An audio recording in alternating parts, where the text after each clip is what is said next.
Deleted session, April 28, 1981.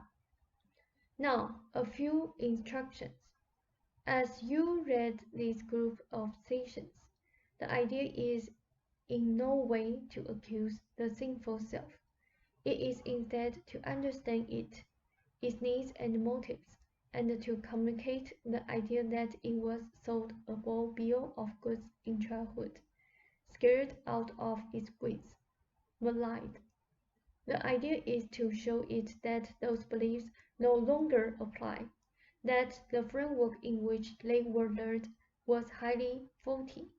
Instead, itself, the self is indeed good, as it supposed before it took on such nonsense.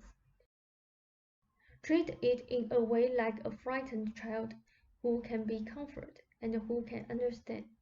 It should be made a party to the process, then, very definitely, for it is its transformation and understanding that you seek. I will shortly give you a very brief collection of suggestions that you can read following each reading session of your own, to clear the air. Robert is doing very well understand the situation. The feelings in the leg and the knee do indeed signify new motion, and the willingness to move. Again, the feelings of panic will naturally subside. But they are important, for they are in their way the signs of the child crying. The earlier Robert, as the adult, would not listen. Robert's entire group of symptoms do not follow any established pattern. They are the result of applied stress, exaggerated finally by feelings of helplessness and by some relative feeling of isolation. The sinful self obviously is not a burden that Robert carries alone, but one inherent in your civilization. Unfortunately, its values have in their way appeared throughout your culture. In terms of good deeds, you can certainly tell the sinful self that the health and vitality are indeed not only good, but in their way they represent the spiritual attributes. No self really needs a baptism. It is already blessed by all that is before its birth, and its desires, impulses, and characteristics are also inherently good, meant to ensure its own fulfillment, to bring out its best characteristics, and to help the rest of the world as well, all very important issues. Robert might have one or two imaginary conversations with the sinful self. This can be quite advantageous, and will certainly speed up communications. Robert will probably begin to experience the refreshment I mentioned and the relaxation more and more, but it was also important that he be aware of the subjective state that had been causing the difficulty. That state can then dissipate through expression.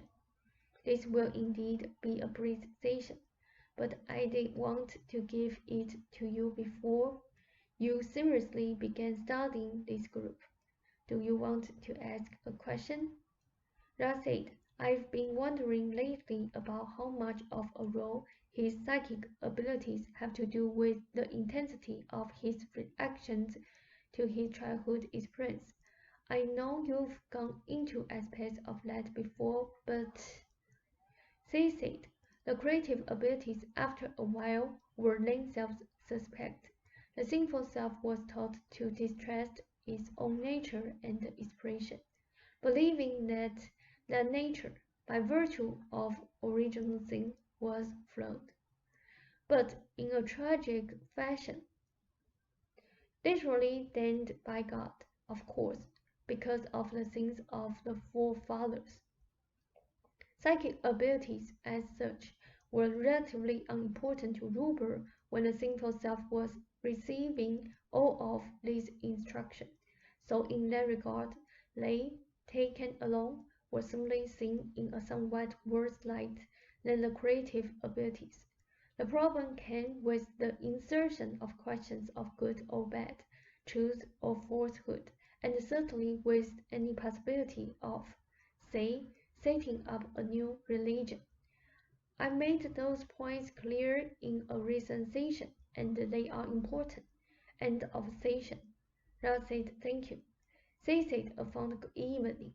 Ra said the same to you. They said, and you have done well also, handling the entire situation. One small note. Again, the sinful self should be assured it is good. It is not sinful. It is safe to express itself. It is safe to move.